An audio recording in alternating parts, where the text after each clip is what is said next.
మెదక్ జిల్లాలో దారుణం జరిగిపోయింది. ఏదైతే మెదక్ జిల్లాలోని హవేలీ గన్పూర్ మండల్లో ఉప్పొంగి ప్రవహిస్తున్న నక్కవాగులో ఒక కారు కొట్టుకుపోయింది. మీరు స్క్రీన్లో దృశ్యాలు చూస్తున్నారు. కొట్టుకుపోతున్న కారుకు సంబంధించిన దృశ్యాలు మీరు చూస్తున్నారు. ఇది కియా కారు. ఇది వాగు ఉప్పొంగి ప్రవహిస్తున్న తరుణంలో కారులో ఉన్న డ్రైవర్ ఆ వాగుని గమనించకుండా ముందుకి తీసుకొచ్చాడు. దీంతో ఒక్కసారిగా వరద తాకిడికి కారు కిందకు కొట్టుకుపోతున్న దృశ్యాలు మనం లైవ్లో చూస్తున్నాం. ఇది హవేలీ గన్పూర్ మండలంలో నక్కవాగులో కొట్టుకుపోతున్న కారు దృశ్యాలు. కారులో ఇప్పుడు 4 వ్యక్తులు ఉన్నట్టుగా సమాచారం అందుతోంది. ఈ 4 పరిస్థితి ఏంటన్నది ఇంతవరకు అప్డేట్ కాలేదు. అధికారులు హుటాహుటిన స్పాట్కి చేరుకున్నారు. అక్కడ పరిస్థితిని పరిశీలిస్తున్నారు.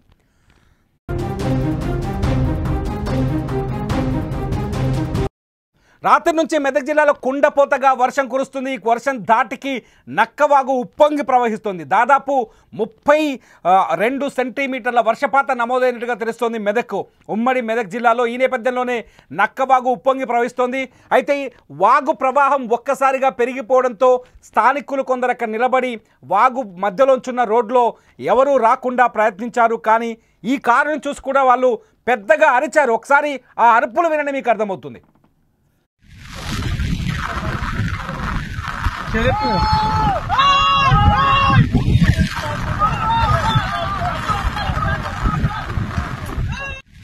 కారులు రావద్దు అంటూ చాలా పెద్దగా అరుస్తున్నారు. దయచేసి వరదలోకి రావద్దు అంటే ఈ వ్యక్తి చెయ్యి పైకెత్తి పెద్దగా అరుస్తున్నప్పటికీ కారులో ఉన్న వ్యక్తికి ఆ అరుపులు వినపడలేదు.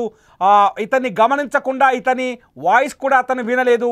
ఎలాగైనా వరద దాటేస్తాననే నమ్మకంతో కారు డ్రైవర్ ముందుకొచ్చాడు. వాగు మధ్యలోకి కారు రావడంతో అప్పటికే వరద ఉధృతి పెరిగింది.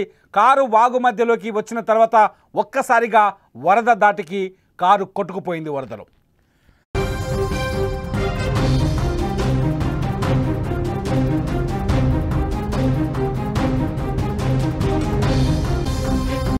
మెదక్ జిల్లా హవేలీ గన్పూర్లో జరిగిన సంఘటన ఇది. కారు కొట్టుకుపోతున్న సమయంలో కారులో 4 వ్యక్తులు ఉన్నట్టుగా తెలుస్తోంది. వాళ్ళని కాపాడే ప్రయత్నం చేశారు స్థానికులు. కారు దయచేసి చెట్టును పట్టుకోండి అంటూ పెద్దగా అరిచారు. 4 వ్యక్తులు కారులో ఉన్నారనే ఒక సమాచారం అందుతోంది. స్థానికులతో పాటు వాగు చుట్టూ పరిసర ప్రాంతాల్లోకి అధికారులు కూడా చేరుకున్నారు. కారులో ఉన్న వాళ్ళ ప్రాణాలకు ప్రమాదం జరగకుండా ప్రయత్నాలు చేస్తున్నారు. దీంతో ఒక్కసారిగా ఉద్రిక్త వాతావరణం ఏర్పడింది. ఎందుకంటే రాత్రి నుంచి భయానకంగా కురుస్తోంది వర్షం. రామాయంపేటతో పాటు మెదక్ పరిసర ప్రాంతాలన్నీ పూర్తిగా నీట మునిగిపోయినట్టుగా సమాచారం అందుతోంది. కనీసం 20 సెంటీమీటర్ల నుంచి 32 సెంటీమీటర్ల వరకు వర్షపాతం నమోదైనట్టుగా తెలుస్తోంది. నక్కవాగు ఉధృతిని చూస్తే గతంలో ఎప్పుడూ లేని విధంగా ఈ వాగు ఉప్పొంగుతోంది. ఆ వాగులో Kia car, white colour car మీరు చూస్తున్నారు. ఆ కారు కొట్టుకుపోతున్న దృశ్యాలను చూస్తుంటే నిజంగా భయం వేస్తుంది. ఈ వాగులోకి ఎవరూ రాకుండా నిజంగా స్థానిక ప్రజలు అన్ని చర్యలు తీసుకున్నారు. వాగు వైపు ఏదైనా వాహనాలు వస్తాయని ముందుగానే గమనించి ఆ వాహనాల్ని రాకుండా అడ్డుకునేందుకు ఒక వ్యక్తి అక్కడ నిల్చున్నాడు. దయచేసి లోపలికి రావద్దంటూ చెయ్యెత్తి చూపిస్తూ పెద్దగా అరిచాడు. పాపం ఆయన ఎంత అరిచినా ఉపయోగం లేకుండా పోయింది. అతని అరుపులు కారులో ఉన్న వాళ్ళకి వినిపించలేదు. బహుశా కారులో కూర్చున్న 4 గ్లాసెస్ వేసుకొని ఉంటారు. వరద కూడా వస్తుండడంతో భయంతో గ్లాసులు వేసుకొని ఉంటారు. ఈ నేపథ్యంలో ఇతని అరుపులు వాళ్ళకి వినిపించలేదు. ఒకవేళ ఇతని అరుపులు విని ఉంటే వాళ్ళు కారుతో లోపలికి వాగు మధ్యలోకి వచ్చేవాళ్ళు కాదు. నక్కవాగు పైనుంచి చిన్న రోడ్డు మాదిరిగా వాగు యువతలకి అవతలకి రోడ్డు మాదిరిగా ఉంది. ఆ రోడ్డులోనే వచ్చే ప్రయత్నం చేశాడు ఈ కారులో ఉన్న డ్రైవర్ కూడా వరద ఉధృతిని గమనించలేదు. కారు వరద ఉధృతికి కొట్టుకుపోదనే నమ్మకంతో వచ్చినట్టుగా తెలుస్తోంది. కానీ ఊహించని పరిణామం నేపథ్యంలో వరదకి కారు కొట్టుకుపోయింది. కారులో 4 వ్యక్తులు ఉన్నట్టుగా మనకు సమాచారం అందుతోంది. ఇది ప్రస్తుతం మెదక్ జిల్లా హవేలీ గన్పూర్ మండల్లో వెలుగు చూసింది ఉదంతం. ఆ సీన్ చూస్తుంటే నిజంగా అందరూ భయపడాల్సిన పరిస్థితి ఏర్పడింది.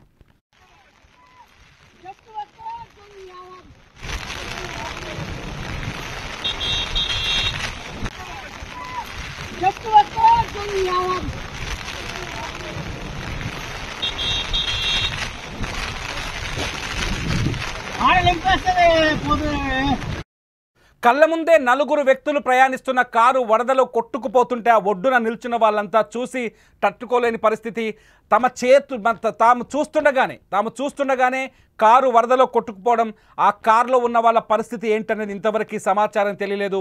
అధికారులు ప్రస్తుతం అక్కడ రెస్క్యూ ఆపరేషన్ కొనసాగిస్తున్నారు. కారులో ఉన్న వాళ్ళకి ఎటువంటి ఆపద తలెత్తకుండా వాళ్ళు చర్యలు చేపట్టే ప్రయత్నం చేస్తున్నారు. కానీ కారులో ఉన్న వాళ్ళు తప్పించుకున్న స్థితి అయితే కనిపించట్లేదు. వీళ్ళు ప్రాణాలకి ఎటువంటి ప్రమాదం ఏమైనా జరిగిందనే ఆందోళన మాత్రం స్పష్టంగా కనిపిస్తోంది. ఎందుకంటే ఇటువంటి వరదల సమయంలో రెండు రకాల ప్రమాదాలు ఉంటాయి. ఒకటి, వరద ఉధృతికి రాళ్ళు రప్పలకి ఇటు వాహనాలు ఏమైనా వస్తే తీవ్రంగా ధ్వంసమయ్యి దెబ్బలు తగిలి కారులో ఉన్న వాళ్ళకి దెబ్బలు తగిలే అవకాశం ఉంటుంది. రెండోది వచ్చేసి ఎక్కడైనా పవర్ సంబంధించి కరెంటుకు సంబంధించిన స్తంభాలు కానీ వైర్లు కానీ తెగి వాగులో పడితే అక్కడ కరెంట్ షాక్ కొట్టే ప్రమాదం కూడా ఎక్కువగా ఉంటుంది. ఇప్పటికీ వర్షాల నేపథ్యంలో తెలంగాణలో ఇవాళ భారీ ఎత్తున వర్షాలు కురుస్తున్నాయి. అర్ధరాత్రి నుంచి మొదలైన వాన ఇప్పటి వరకు ఎడతెరిపి లేకుండా కురుస్తుంది. ఎవరైనా ఉంటే దయచేసి విద్యుత్ స్తంభాల జోలికి వెళ్ళకండి, మ్యాన్హోల్స్ దగ్గర జాగ్రత్తగా ఉండండి. ఇటువంటి వాగుల దగ్గర వాగులు దాటే ప్రయత్నం మాత్రం దయచేసి చేయకండి అని సుమన్ టీవీ విజ్ఞప్తి చేస్తోంది. ఎందుకంటే అత్యుత్సాహంతో ధైర్యంతో వాగును దాటే ప్రయత్నం చేస్తే ఇటువంటి ప్రమాదాలు జరిగే అవకాశం స్పష్టంగా కనిపిస్తుంది. ఇంతకుముందుకే మనం కామారెడ్డిలో సిచ్యువేషన్ చూసాం. కామారెడ్డిలో బొగ్గు వాగులో ఏదైతే బొగ్గు గుడిసె వాగులో 10 మంది కార్మికులు చిక్కుకుపోయారు. వాళ్ళని కాపాడేందుకు మొత్తం యంత్రాంగం కదిలి రావాల్సి వచ్చింది. ఇప్పుడు ఇక్కడ కూడా మెదక్ జిల్లా నక్కవాగులో కూడా కారు కొట్టుకుపోవడంతో పరిస్థితి తెలంగాణలో ఏ స్థాయిలో ఉందో అర్థం చేసుకోవచ్చు. దయచేసి విద్యుత్ ట్రాన్స్ఫార్మర్ల దగ్గరికి అట్లాగే వాగుల వంకల దగ్గరికి దయచేసి రాకుండా ఉండటం బెటర్ అని సుమన్ టీవీ సూచిస్తోంది. Çelik mi?